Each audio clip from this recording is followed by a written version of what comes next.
Matthew 25, verse 1. Then shall the kingdom of heaven be likened unto 10 virgins, which took their lamps and went forth to meet the bridegroom. And 5 of them were wise, and 5 were foolish. You may be seated. I'm going to go over this entire parable of the wise virgins and the foolish virgins. It's verses 1 through 13 if you want to follow along. But I want to talk about the case of our hearts, because this is really what this was talking about. It was the case of the hearts of the kingdom of heaven. And for those of us who don't realize this, the kingdom of heaven is talking about the church, the bride of Christ. So this parable is actually discussing us, our hearts. And if you follow along, you'll notice in the end, it was a 50-50 split. So even people that were in church, even people who claimed to know God, even people who believed and sincerely worshiped Him, didn't make it. And there was a reason why. And this wasn't meant to scare us. This wasn't meant to make us all nervous on whether or not, are we saved? It was meant to spur us into action to fix whatever this parable is talking about. So, the first thing I wanted to point out is the wise. The wise virgins. The Strong's reference is Gulf 5429, or G5429. And it means to be prudent in this sense. It says acting with care. It means you're actually paying attention to what's going on around you. Or in the Army it says attention to detail is the word we use. Acting with care. Looking around and making sure everything you do is done with a purpose for the future. Not setting things aside and saying, I can do it tomorrow. It's like, no, I'm going to do this now. It needs to be done. Whereas the foolish, which is Gulf 3474, the word is actually impious. I had to look that up. I did not know what that meant. Impious. It means disrespectful. It is not what I thought foolishness. I know what foolish means, but this word means disrespectful in the Greek. So there were 5 who were prudent and 5 who were disrespectful. 5 who said, hey, this is important and I need to do something about it and I need to take care of it. 5 who said, there's things that the Lord needs me to do, like clean the bathrooms in the church, or vacuum, or witness, or whatever it is God tells you to do. There were 5 who said, hey, I need to do this. And then there were 5 who, when they were told this needed to happen, or they were told something was coming and you need to prepare, said, no, it's not important. I'll do it tomorrow. Disrespectful. When we use that word disrespectful, everybody gets this mental picture of that person yelling at the clerk at the grocery line. Or they get those people that are just like, and yell and scream. That's what we think of as disrespectful. And that's the word that was used. The word is fitting. It says imp right inside of it. Talking about the attitude that these 5 virgins had towards the bridegroom that was coming. That is the difference between the 5 wise and the 5 virgins, or the 5 foolish. It says they were the foolish, and verse 3, they that were foolish took their lamps and took no oil with them. But the wise took oil in their vessels with their lamps. And while the bridegroom tarried, they all slumbered and slept. And at midnight there was a cry made, behold, the bridegroom cometh. Go ye out to meet him. That word out is Gulf 4570. And it means, correction, I'm going to go a little further. Then all the virgins arose and trimmed their lamps, and the foolish said unto the wise, give us your oil, for our lamps are gone out. That out is a different word. That one's the Gulf 4570. And it means to stifle or suppress divine influence. The five foolish, in their disrespectful nature, had stifled the divine influences in their hearts.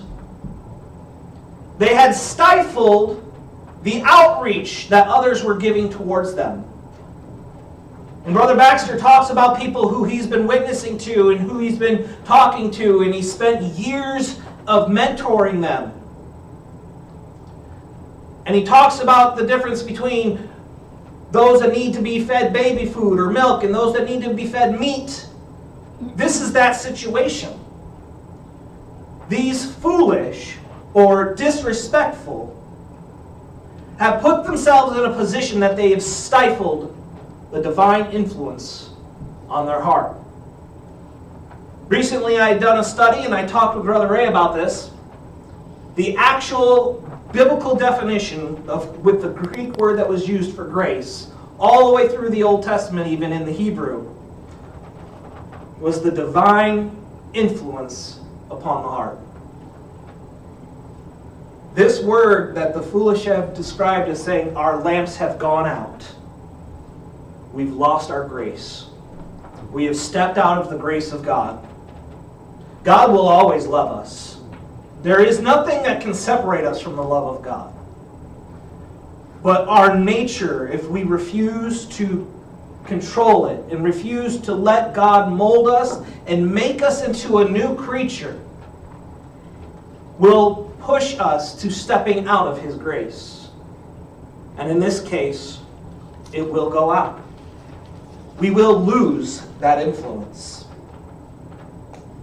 Verse 9 it says, "But the wise answered and said, Not so, lest there be not enough for us and you. But go ye rather to them that sell, and buy for yourself. And while they went out to buy, the bridegroom came, and they that were ready went with him to the marriage, and the door was shut.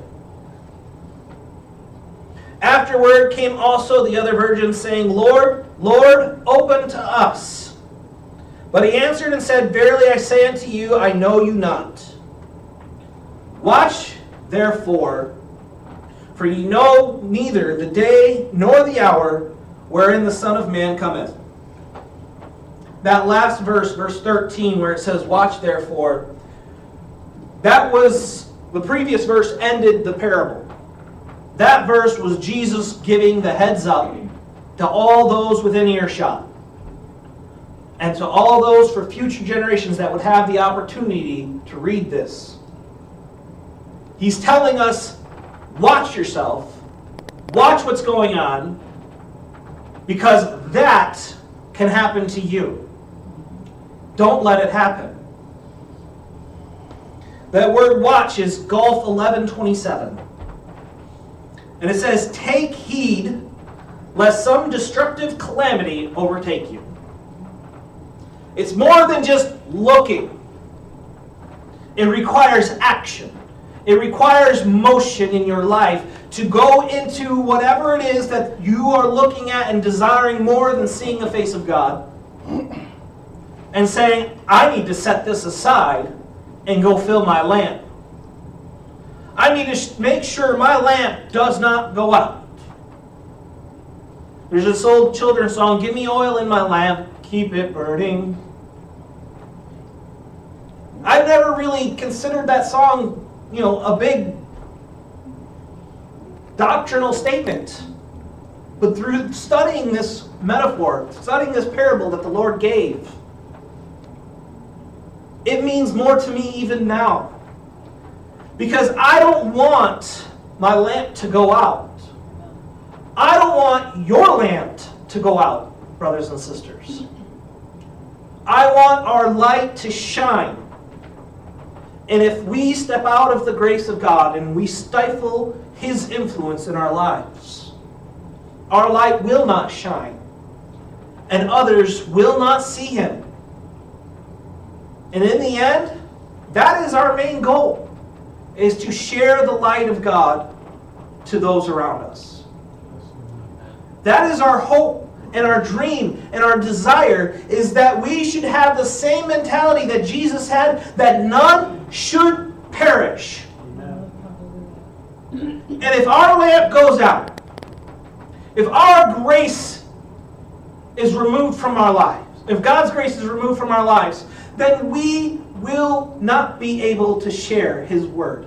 We won't be able to share His testimony. People will look at us, know how we live our lives, and say, well, you're so disrespectful. How can I believe what you're telling me when you act this way? That's what this parable is about. It's letting what the world sees of your actions and deciding that, hey, I can't believe you. There's an old song that I used to hear, and at the very beginning of the song, it would say, the number one thing that the world finds unbelievable is when a Christian professes God with his mouth, but denies Him with his action. So let's be the wise virgins. Let's be the prudent. Let's be the ones that make sure we pray. Let's be the ones that make sure we fast. Let's be the ones that make sure we do whatever it is God calls us to do and leads us to do. Let us be prepared and stay in the grace